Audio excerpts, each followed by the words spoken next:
casa de mi Padre que me ama. Hermanos, buenas noches. Nos encontramos reunidos para continuar con el estudio del libro de Esdras.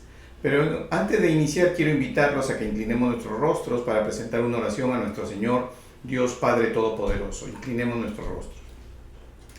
Señor, te damos gracias por esta noche. Te damos gracias, Señor, porque tú nos has ido conduciendo a través de la historia de tu pueblo, Señor. Te damos gracias porque con tu palabra, Señor, hemos sido iluminados a la verdad y nuestro camino, Señor, se hace recto, Señor, ante tus ojos. Por eso hoy te pedimos que la sabiduría y el entendimiento sea derramado para que nosotros comprendamos el verdadero mensaje que tú tienes preparado para nosotros. Te lo pedimos, Señor, en el precioso y maravilloso nombre de nuestro Señor Jesucristo. Amén, amén y amén. Hermanos, amigos, buenas noches. Una vez más reunidos para continuar con esta clase de Esdras. Esta vendría a ser la última clase del libro de Esdras. En esta oportunidad vamos a estudiar los capítulos 9 y 10, que son los últimos dos capítulos del libro de Esdras. Como ustedes saben, ya hemos visto la geografía. Estamos hablando del retorno después de la conquista de Babilonia y de ahí posteriormente la conquista de los medopersas, de todo lo que es el imperio babilónico. Ellos dejan y autorizan a los israelitas, a los del pueblo de Judá exactamente, a que retornen a su territorio. Antes de empezar el desarrollo, quiero hacer notar de que cuando ellos retornan a lo que es Judá, ellos están retornando con un gobernador, ¿no? Y lo hemos visto que es Zorobabel, que es descendiente de un rey, correcto, pero no se es coronado rey. O sea, ya aquí no vemos una coronación de un rey, sino vemos simplemente una provincia con un gobernador, porque aún cuando ellos regresan, tienen una relación directa con los medopersas, ¿no? Y eso es lo que vamos a ver más adelante, cuando después ya se ve la conquista de los griegos, los romanos. Vamos a ver que tienen cierta independencia. Ya el pueblo de Judá, porque ese es al final sabemos que el reino de Israel, el reino del norte, se disolvió, se dispersó por Asiria y todo esto. Se crearon los ciudadanos de Samaria. Pero el reino de Judá es el que mejor se ha mantenido en cuanto a la unificación, a la unidad y a la consistencia como pueblo judío puro, ¿no? Que Dios le pidió que no se mezclara con los pueblos paganos que estaban viviendo en la tierra prometida o los que estaban fuera de ellos, para que no haya problemas más adelante y ellos adquieran las costumbres paganas de estos pueblos.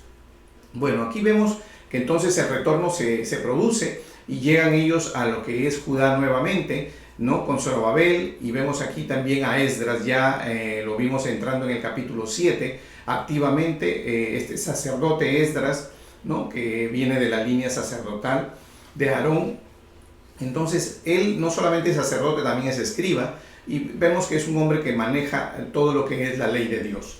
Es el encargado y tiene la responsabilidad no solamente de terminar de levantar el templo con Zorobabel, sino que además tiene a cargo todo el diseño y el desarrollo de lo que vendría a ser la adoración y el sacrificio a Dios en el templo de Dios, en el segundo templo de Dios que ellos están construyendo.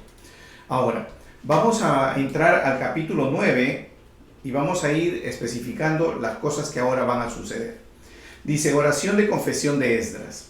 Acabadas estas cosas, los príncipes vinieron a mí diciendo: el pueblo de Israel y los sacerdotes y levitas no se han separado de los pueblos de las tierras de los cananeos, heteos, fereceos, jebuseos, amonitas, moabitas, egipcios y amorreos, y hacen conforme a sus abominaciones, porque han tomado de las hijas de ellos para sí y para sus hijos, y el linaje santo ha sido mezclado con los pueblos de las tierras, y la mano de los príncipes y de los gobernadores han sido la primera en cometer este pecado. ¿Qué es lo que nos quiere decir aquí? Nos está diciendo, recuerden que hemos hecho en las clases anteriores, hemos expuesto que el pueblo regresa, pero tiene una serie de tropiezos, una serie de inconvenientes. Estos pseudo judíos, o ahora conocidos en el Nuevo Testamento como samaritanos, estos tratan en realidad de entorpecer, y hay un atraso y se detiene la construcción, el pueblo se desvía, comienza a construir sus casas. Nuevamente el profeta Ageo es mandado por Dios con palabra y reinician esta construcción, y nuevamente estos hombres samaritanos que son de Samaria nuevamente intervienen para querer detener la construcción del templo, mandan carta al rey de Persia, y el rey de Persia al final termina respondiendo, después de haber verificado en los archivos que efectivamente ellos tenían la autorización para hacerlo, y termina por autorizar, y más aún termina por ordenarles a estos samaritanos que aporten con lo que es parte del impuesto que se tenía que entregar. Entonces vemos cómo aquí Dios, la mano de Dios hace que esto suceda conforme a la profecía y dispuesta por Dios. Y vemos que en ese tramo, en ese lapso que son más o menos 15 años, este pueblo en realidad no solamente se desvía o deja de construir el templo, sino que aparte de orientar sus intenciones, y lo vamos a ir viendo, a construir sus casas, también se mezclan con los pueblos paganos que se habían quedado o habían tomado posesión en vivir en el tiempo de los 70 años que estuvieron fuera. Y no solamente se casaron con estas mujeres, sino que tuvieron hijos y adquirieron las costumbres paganas, la cual es una advertencia que nuestro Señor Dios Padre Todopoderoso no se cansa de hacer en la palabra de Dios al pueblo de Dios, porque vemos que a través de su recorrido siempre tiene ese desvío. Y eso es algo que lo vamos a ver, que es algo con lo que batalla el hombre. El hombre, vemos que el pueblo de Dios específicamente, porque no solo es el hombre, el pueblo de Dios, que pese a tener el conocimiento de la palabra, pese a que ya ha sido derramado sobre ellos el Espíritu de Dios para el entendimiento, para que ellos puedan conocer la verdad y los haga libres, aún en el día de hoy vemos cómo nuestros hermanos que conocen la palabra aún todavía continúan haciendo ciertas cosas que van en desagrado con Dios. ¿Por qué? Porque tenemos ese ánimo de pecado en este cuerpo corruptible. Pero vemos acá cómo la invocación de Dios es regresar nuevamente a los caminos correctos de Dios, y que nos sirva este libro de eso, de una motivación de que siempre debemos autoexaminarnos, debemos congregarnos para conocer la palabra, debemos tratar de conversar entre nosotros los hermanos. ¿Para qué? Para motivarnos a regresar siempre en los caminos de Dios y estar siempre calientes, siempre unidos para poder ser fuertes. Debemos pedirle a Dios que seamos fortalecidos individualmente con el conocimiento de la palabra. Debemos darnos un tiempo para evitar ser desviados del camino de Dios, porque el enemigo no se detiene. El enemigo viene trabajando desde aquellos tiempos y no se detiene hasta el día de hoy de tratar de desviarnos, de empujarnos fuera del camino. Y aquí vemos cómo realmente con este escriba sacerdote, Esdras, todo el pueblo nuevamente va a volver a los caminos de Dios. Seguimos. Versículo 3 dice: cuando oí esto, rasgué mi vestido y mi manto, y arranqué pelo de mi cabeza y de mi barba, y me sentí angustiado en extremo. Y se me juntaron todos los que tenían las palabras del Dios de Israel a causa de la prevaricación de los del cautiverio. Mas yo estuve angustiado hasta la hora del sacrificio de la tarde. Y la hora del sacrificio de la tarde me levanté de mi aflicción, y habiendo rasgado mi vestido y mi manto, me postré de rodillas y extendí mis manos a Jehová mi Dios, y dije: Dios mío, confuso y avergonzado estoy para levantar, oh Dios, mi rostro a ti, porque nuestras iniquidades se han multiplicado sobre nuestra cabeza, y nuestros delitos han crecido hasta el cielo. En realidad aquí vemos al sacerdote Esdras, que él no solamente es un hombre conocedor de la ley de Dios, sino que en su posición de responsabilidad de tener que ministrar al pueblo de Dios, él siente la carga del pecado de Dios. Él siente la carga porque él no se ha desviado. Ustedes ven en la oración que él dice: Señor, perdona nuestras iniquidades, porque él está incluido en la carga del pueblo de Dios, que es lo que nos corresponde a los líderes que dirigimos de una u otra manera un grupo, una iglesia, o estamos en una reunión, en una conferencia o en una célula. Debemos siempre incluirnos, porque no somos libres de pecado. El que se crea firme, mire que no caiga. Por eso vemos aquí que Esdras se acerca a Dios y le pide por todos, incluyendo él. no habiendo él incurrido en esto, él pide el perdón, pide a Dios una consideración. ¿Por qué? Porque él mismo ha motivado que todo el pueblo regrese para esa finalidad, construir el templo y nuevamente retomar lo que vendría a ser el camino para que posteriormente nazca el Mesías donde corresponde conforme a las profecías. Y nos vamos a dar cuenta cómo realmente esto es escuchado por Dios. Versículo 7. Desde los días de nuestros padres hasta este día hemos vivido el gran pecado, y por nuestras iniquidades nosotros, nuestros reyes, nuestros sacerdotes, hemos sido entregados en mano de los reyes de las tierras, a espada, a cautiverio, a robo y a vergüenza que cubre nuestro rostro como hoy día. Obviamente sabemos que todos los castigos que han recibido ha sido porque ellos no han obedecido la palabra de Dios, se han apartado, se han unido con los pueblos paganos, han practicado las religiones paganas, y eso es lo que está diciendo en el versículo 7. Y ahora, versículo 8, y ahora por un breve momento ha habido misericordia de parte de Jehová nuestro Dios, para hacer que nos quedase un remanente libre, para darnos un lugar seguro en su santuario, a fin de alumbrar nuestro Dios nuestros ojos y darnos un poco de vida en nuestra servidumbre. Porque siervos somos, mas en nuestra servidumbre no nos ha desamparado nuestro Dios, una verdad muy cierta. Siervos somos, y aún siendo pecadores, nuestro Dios es fiel y no nos desampara, y siempre tiene una mano disponible para extendernos y ayudarnos. Sino que inclinó sobre nosotros, dice, su misericordia delante de los reyes de Persia, para que se nos diese vida, para levantar la casa de nuestro Dios y restaurar sus ruinas y darnos protección en Judá y en Jerusalén. Observen ustedes cómo el Señor aquí, cómo el sacerdote habla y especifica claramente que estamos hablando del área, de la región, provincia, como quieramos llamarla, de Judá. Entonces, en esta vuelta que ellos tienen después de los 70 años, nuevamente empieza a constituirse Israel, pero empieza con Judá. Y así es como lo vemos. Seguimos.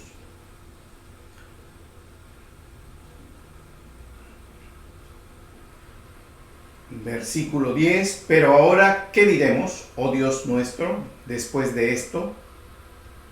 Porque nosotros hemos dejado tus mandamientos, ¿qué prescribiste por medio de tus siervos los profetas?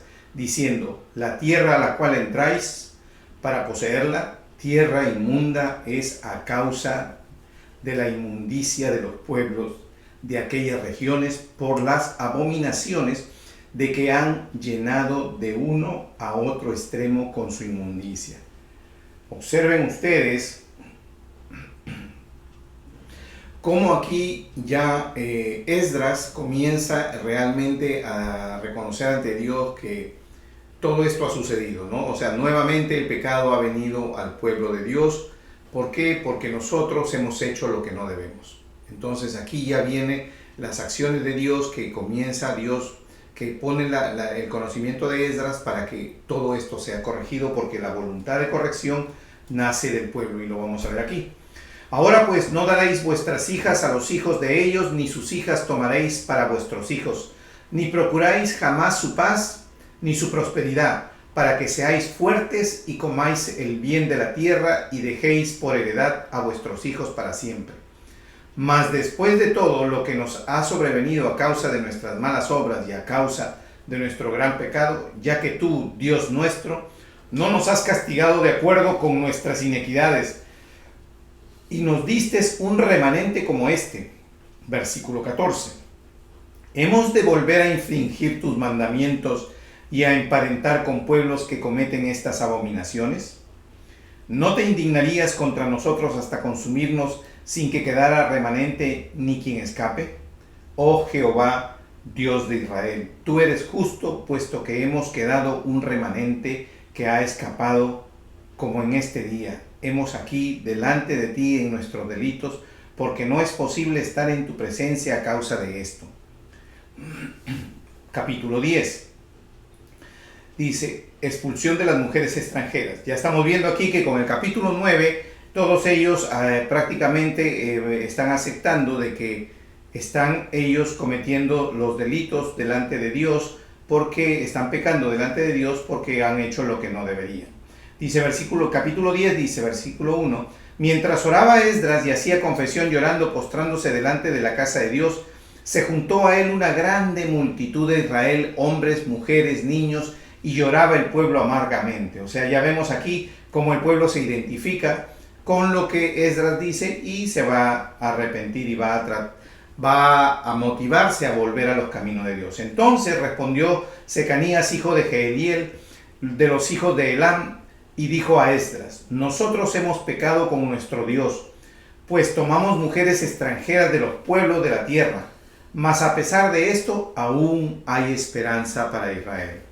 No importa cuánto hayamos pecado, no importa en realidad, a Dios no le importa cuánto hemos caído.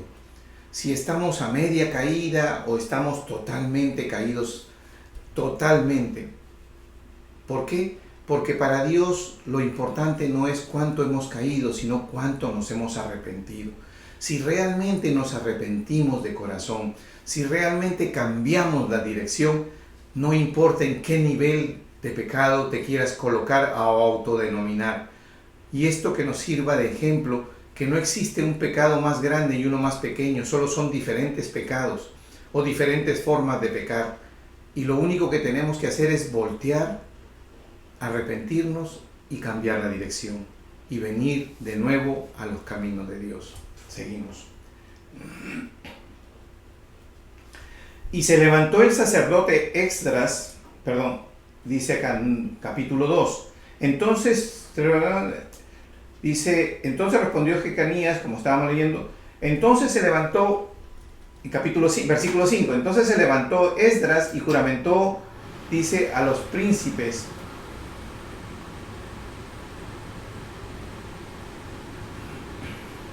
Versículo 3, vamos a retroceder al versículo 3, dice, ahora pues hagamos pacto con nuestro Dios. O sea, nuevamente ellos tratan de hacer pacto con Dios nuevamente. Dice, ahora pues hagamos pacto con nuestro Dios, que despediremos a todas las mujeres y los nacidos de ellas. O sea, aquí estamos viendo ya que la actitud de corrección es dura. Vemos que ellos van a despedir a las mujeres y a los hijos, porque dice, y los nacidos de ellas. Hagamos, dice, según el consejo de mi Señor y de los que temen el mandamiento de nuestro Dios, y hágase conforme a la ley, levántate, porque esta es tu obligación, y nosotros estaremos contigo. Esfuérzate y pon mano a la obra.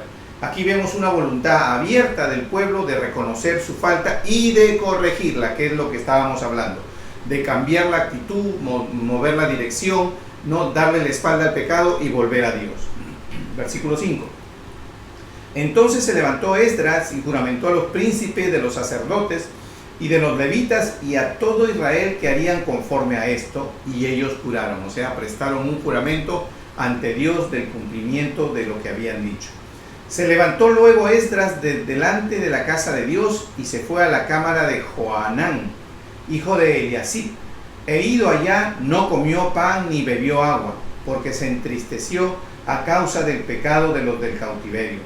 E hicieron pregonar en Judá y en Jerusalén que todos los hijos del cautiverio se reuniesen en Jerusalén, y que el que no viniera dentro de 3 días conforme al acuerdo de los príncipes y de los ancianos, perdiese toda su hacienda, y el tal fuese excluido de la congregación de los del cautiverio. En otras palabras, cuando los líderes aceptaron, entonces llamaron al pueblo, y si alguno del pueblo se hubiera resistido a despedir a la mujer y a los hijos que tenían con estas mujeres paganas de los pueblos que habían estado habitando ahí, entonces automáticamente era expulsado del pueblo judío, ya no era considerado como parte del pueblo judío, para que se pueda quedar viviendo con estas personas y se tenga que ir del lugar, ¿no?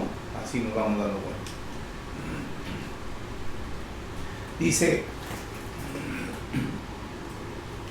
9. Así todos los hombres de Judá, de Benjamín, se reunieron en Jerusalén dentro de los 3 días a los 20 días del mes, que era el mes noveno, y se sentó todo el pueblo en la plaza de la casa de Dios, temblando con motivo de aquel asunto y a causa de la lluvia.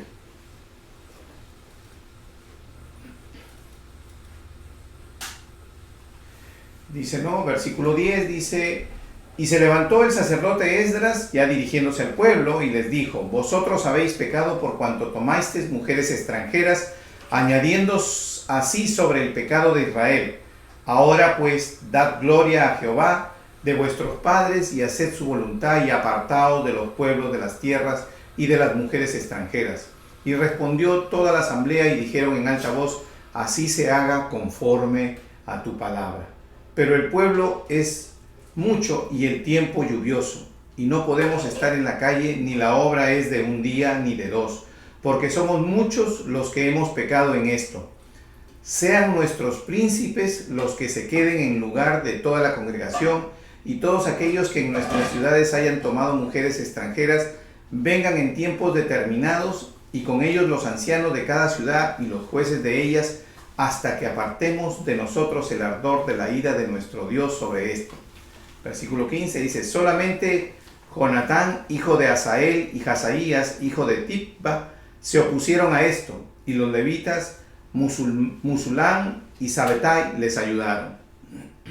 Así hicieron los hijos del cautiverio, y fueron apartados el sacerdote Esdras y ciertos varones jefes de las casas paternas, según sus casas paternas, y todos ellos por sus nombres se sentaron en primer día del mes 10 para inquirir sobre el asunto. ¿Qué es lo que está pasando aquí? Vemos que realmente hay un grupo muy pequeño que no acepta la disposición, y prácticamente va a sucederle lo que dice Esdras, ¿no? Serán expulsados de parte del pueblo judío y automáticamente serán parte de lo que vendría a ser ya de los pueblos paganos, y ellos se quedan. Pero todos los demás, todo el pueblo básicamente en general, la mayoría, acepta reconocer que ellos han pecado, aceptan dar la vuelta al pecado y volver, ¿no? Entonces, este arrepentimiento que ellos muestran directamente para con Dios, vemos que va a suceder de una manera especial. Vemos aquí que no estamos hablando de un Dios, de una manera en que Dios puso en el corazón actuar de Esdras y de estos príncipes y de estos gobernadores, de una manera tosca y de una manera abrupta y de una manera abusiva. No, muy por el contrario. Vemos que se razona y se dice: esto no es una cosa que se puede solucionar de la noche a la mañana. ¿Por qué? Porque son muchísimos los que están implicados. Entonces, no solamente es mucho pueblo, sino que además estamos hablando de personas, de niños, de mujeres. Cada caso tiene que ser examinado. ¿Qué quiere decir? Que cada matrimonio que quiera aceptar la disposición de Dios se va a presentar ante el sacerdote, ante sus príncipes, y van a evaluar cuáles son las circunstancias por las que está viviendo. ¿Qué nos quiere decir esto? Que no es una disposición hecha en el aire diciendo: todo aquel que se casó se abandona inmediatamente. ¿Y por qué? Porque habrá algunas circunstancias especiales. Debió haber existido alguna circunstancia que de repente podría ser aplicada de manera diferente, porque eso es lo que nos está mostrando la valoración que ellos tienen que hacer individualmente a cada uno del pueblo. Y seguimos viendo cómo es.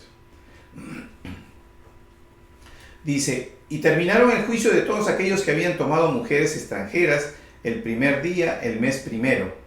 Dice: de los hijos de los sacerdotes que habían tomado mujeres extranjeras, fueron hallados esto, de los hijos de Jesús, ¿no? Entonces nos vamos dando cuenta realmente que todos ellos comienzan y tienen todo ese juicio, y vemos que este juicio llega al final del tiempo. Y vemos que dice: de los hijos de los sacerdotes que habían tomado las mujeres extranjeras fueron hallados estos, de los hijos de Jesuá, hijo de Josadat, y de sus hermanos Masaías, Eliezer, Jarib y Gedalías, y dieron su mano en promesa de que despedirán a sus mujeres, y ofrecieron como ofrenda por su pecado un carnero de los rebaños por su delito. O sea, y comenzaron ellos, y dan aquí, y yo ya no voy a leer esto para no demorarnos innecesariamente, y comienzan a darnos los nombres de todos los hombres de cabezas de familia, ¿no?, que hicieron esto y que aceptan volver a los caminos de Dios y presentan su ofrenda para el perdón de su pecado ante el templo. y nuevamente son restaurados y nuevamente vuelven. Y aquí vemos cómo realmente en este capítulo 10 ya nos vemos entre el versículo 20 y el versículo 41, una lista grande de todos los que son las cabezas de familias, que son los que se tomaban en cuenta para determinar qué linaje es el que estaba siendo correcto. Y en el versículo 44 dice: todos estos habían tomado mujeres extranjeras y había mujeres de ellos que habían dado a luz hijos. ¿Se dan cuenta? Entonces aquí nos damos cuenta ya cómo este pueblo, dentro de este retorno a los caminos de Dios, pasa un tiempo, ¿no? Un tiempo primero de que el enemigo lo ataca de afuera tratando de impedirle que construya el templo. Nuevamente, después de que esto fracasa, porque vemos que fracasa, y al final lo que es el rey de Persia ordena que realmente se construya ese templo conforme lo había decretado el rey Ciro, en el primer rey que fue motivado por Dios para que motive el retorno de este pueblo. Y nos damos cuenta realmente cómo después de esto el enemigo hizo que este pueblo en este tiempo se mezclara con estas personas paganas. Pero aún así la misericordia de Dios, el poder de Dios es más grande que cualquier pecado. El poder de Dios es más grande que cualquier acción del enemigo. Y vemos cómo aquí Dios recupera nuevamente el pueblo y nuevamente lo que es Judá como una provincia comienza nuevamente a renacer conforme a los caminos que Dios tiene designado. Hermanos, les agradezco, hemos terminado este libro de Esdras. En realidad el libro de Esdras, como vemos, Reyes, hemos estado viendo Esdras, y es la continuación de todo lo que es realmente la historia bíblica. No nos hemos salido de la línea historia bíblica. Y vamos a continuar, ¿no?, la próxima clase, y vamos a poder continuar con esta historia de manera que nosotros vamos a poder ver cómo el Señor trabaja con su mano directamente. Gracias, Dios los bendiga, los espero el próximo martes a las 8:30 de la noche. Vuelvo a casa, a la casa de mi padre que me ama y me llama.